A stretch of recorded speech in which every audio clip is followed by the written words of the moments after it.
Ilya Khrykin. He will tell us about cosmic baryons. Let's welcome Khrykin.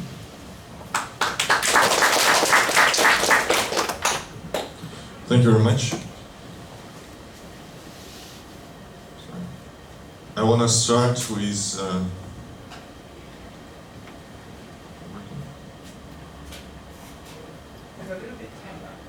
I see. Okay, so first of all, I want to give some credit to these nice people who contribute to our ongoing work, without whom it would be impossible. And I should say thank you to Liam's talk today and Clancy's talk on Wednesday, other participants. We already set the stage for my talk, but so I will give a very brief introduction to why we actually care about the distribution of cosmic baryons. And it's actually simple. So for a very long time, observers were unable to find the recent baryons predicted by the lambda CDM cosmology. And well, until the work by McCart and co-authors in 2020, their work nicely showed that actually the cosmic dispersion measure of then localized FRBs very well aligns with the predictions of the cosmological model. And so although these baryons are no longer technically missing, the huge scatter in this relation shown by this gray shaded area, which is due to the cosmic variance, makes it particularly difficult to pinpoint the exact location of baryons. Are they located in the diffuse intergalactic gas that traces the cosmic web, or are they inside the hot galactic halos that FRB signal intersects on the way to us? So I actually think that maybe we should stop calling them missing baryons and instead call them homeless baryons until we solve this problem. And so our work is dedicated to solving this problem, and also possibly can give some insights into the galaxy formation models, but I will come to this later. As we all probably know, that observed dispersion measures, can be split up into four main components. So a component, a slightly uncertain, I guess, component due to the Milky Way itself, which for the rest of my talk I would assume that we know perfectly, but I will come to this point a little bit later. Then we have the dispersion measure of the host, probably a thing that we don't know at all. In the middle we have the cumulative dispersion measure due to the intersected halos of foreground galaxies, which is a function of the extent of these halos, so Rmax, and the fraction of cosmic baryons inside the CGM of these galaxies, FCGM. And finally we have the big contribution from the megaparsec scales, parameterizes DMIGM, which is obviously a function of FIGM that we're all interested in, the fraction of baryons inside this IGM. And so the scatter in DMIGM is due to the fact that we don't really know what kind of structures the signal intersects before it comes to us. And our work can be summarized, the main idea of our work can be summarized into the sentence. So basically we believe that if we take the spectroscopic samples of galaxies between the FRB and us, so we can actually, to a very good precision, reconstruct the density, and thus pinpoint the location of the baryons. So let's see how this works on the MOCs.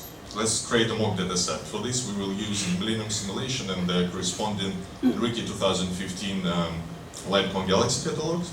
So we start by randomly choosing an FRB host galaxy. And at this stage we already can assign the value of DM host, which we will draw randomly from the Gaussian with the mean of 100 and standard deviation of 50 parsec over centimeter cube. Next stage is we estimate the DMIGM for this galaxy, for this FRB, from the Millennium density fields. So this quantity, as I just mentioned, is directly proportional to FIGM, and for this exercise, let's assume that the true value is 80%.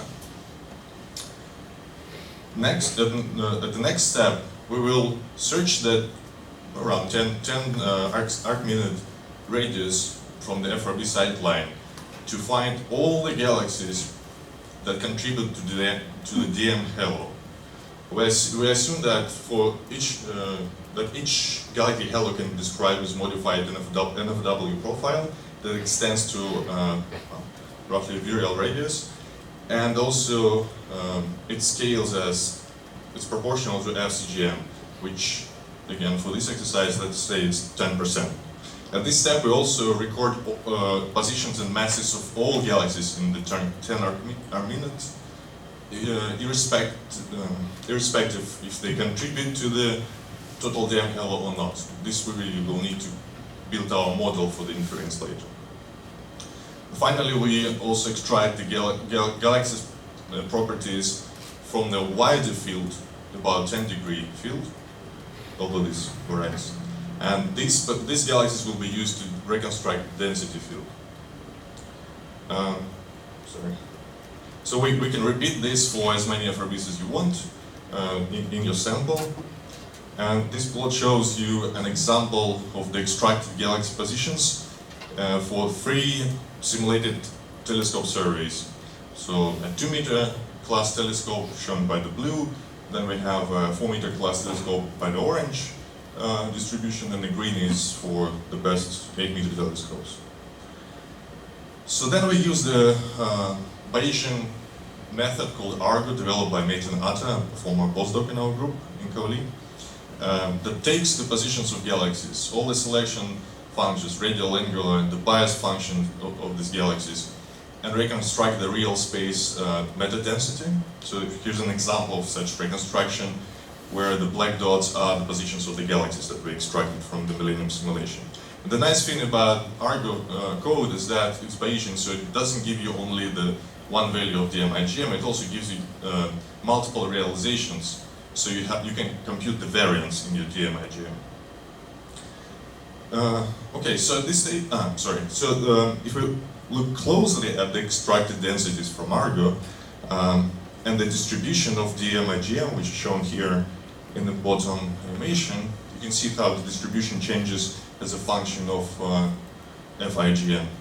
And finally, we can compare the extracted values of DM IGM from ARGO reconstructed densities to the mean, so-called, well, it's basically the Macquart relation for the Millennium simulation. And you can see that we can actually constrain DM IGM to a factor of 2 or 3 better precision than cosmic variance, which is already good. So let's see how this works in the inference. In order to build our inference algorithm, so this equation we already created on a few slides back. I just mentioned that the true values of FIGM is 80%, and FCGM is 10%, and DM host is 100. And then the models are built in the following ways. So the first term here is average over all ARGO realizations.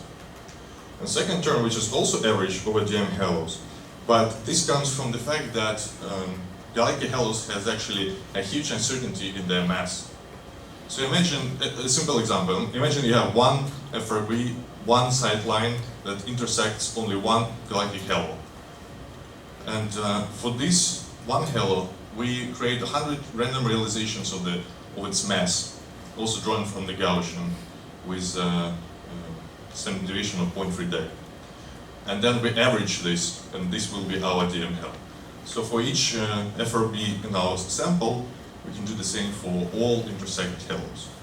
That's the quantity we get. And so finally, we can write a joint likelihood for all FRBs in our sample, where uncertainty is given by the sum and quadrature of uncertainties of each component. And here I should come back to the uncertainty in the Milky Way. DM of the Milky Way, I said that we know it. It's probably, well, it's not exactly true, there are different models, but we can also have the uncertainty of this estimate which comes into our calculations. And also the uncertainty in DM host is the same 50 parsec over centimeter cube. But before actually going to the sampling of this likelihood with MCMC, I want to show you the importance of the FRB foreground mapping by the means of Fisher forecasting. So the left plot shows you the forecasted uncertainties in our parameters when we have information about the foreground structure in the IGM. And the right plot shows you when we don't have this information and when we use only the Markart relation, basically. So you can see the dramatic change in the uncertainties that we can expect. So now if we go back and do the MCMC, so we basically reach the uncertainties that we wanted, about 5 to 10% for FCGM and FIGM. And at this step, I want to show why we also care about FCGM. There were a lot of talks about this, but so here's an example of the hydrodynamic simulations done by Daniele Sarini in University of Edinburgh. It actually shows the partition of baryons in different media as a function of different feedback prescriptions. So if we can measure the FCGM, we can probably put some constraints on the feedback mechanisms as well. So okay, this is all good, nice work I guess with MOX, but what about the data? And I'm happy to say that our observational campaign on Anglo-Australian telescope is ongoing.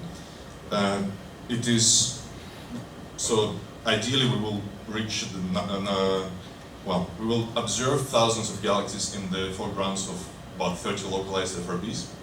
So we estimate we need about 40 observation lines for this. Here's an example of already taken data for 2 FRBs in our data release number 1. And you can even see some cosmic wave structures here. So in total, sorry, it should be data, I don't know why.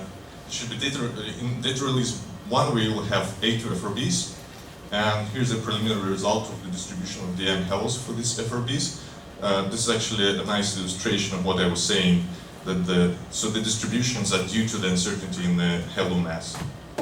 And as we speak, the density reconstructions are going on, so please stay tuned. I hope in the next couple of months we will be ready to show the first full results. And I'll leave you with my conclusions and happy to take any questions. Thank you. Now, questions and comments, please. Any questions from online? Okay, please go ahead. Thank you for the nice talk. So, could you tell us more about some feedback physics? How this kind of subgrid physics affect the result of IGM estimate? And also, could you tell us more about the comparison with other simulation, other cosmological simulation? So first of all, this is a very preliminary analysis in which so Daniele Sarini is the primary guy who will do all the simulations and compare different feedback mechanisms. So yeah, we have to wait a little bit, because right now we're concentrated on analyzing all the data that we collected. Okay, I can take the first, then we'll... Okay, thank you very much, very nice talk. So I wonder, in the real observation, so if you select, for example, very nearby FRB, you don't have sufficient amount of galaxies in between, right? So therefore, I guess there's something optimized rate shift for this purpose. So therefore, I just wonder if what kind of the rate shift you prefer for FRB host sample. So this is the redshift range of FRBs in our first data release. So it goes from very nearby to about 0.37. And I think that the full sample will reach redshift of 0.5. Yeah, but so for the first 3 FRBs, we actually can also use the archival data, because those are in the path of 6DF and SDSS. So we use this as well.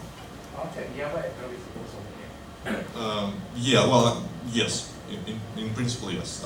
You know, there are differences in the number of galaxies that each survey observed in the archival, but it's still possible to reconstruct the densities. Okay, well, really, please. Just a quick note. Earlier today, we heard that our Milky Way DM is less than 10. And again, I think calling it DM halo binds 2 things together. There could be DM like the crab pulsar, the DM from the immediate environment, and we also think that the scattering is probably happening in the immediate environment of FRB, which I think you're calling halos, but maybe you're not including that. The DM halos is the contribution of the foreground, all the galactic halos that are between the host and us. So what you're saying, I think, goes into the host galaxy. So. I see. So you just disagree with this morning's report that the halos have less than 10 dm in general. I think that it's premature to average all of them into one number, because, well, I want on the plot that was just there. There are FRBs that have actually big contribution from DM halos, from all the intersected halos, about like 100. But some of them don't have any galaxies close to the line of sight. So Our Milky Way has no DM, is what they claimed this morning. And well, but this depends on the orientation, right? Move on. It's, So could you yeah, we continue the lunch? Okay, thank you, Ilya. Again. Next speaker is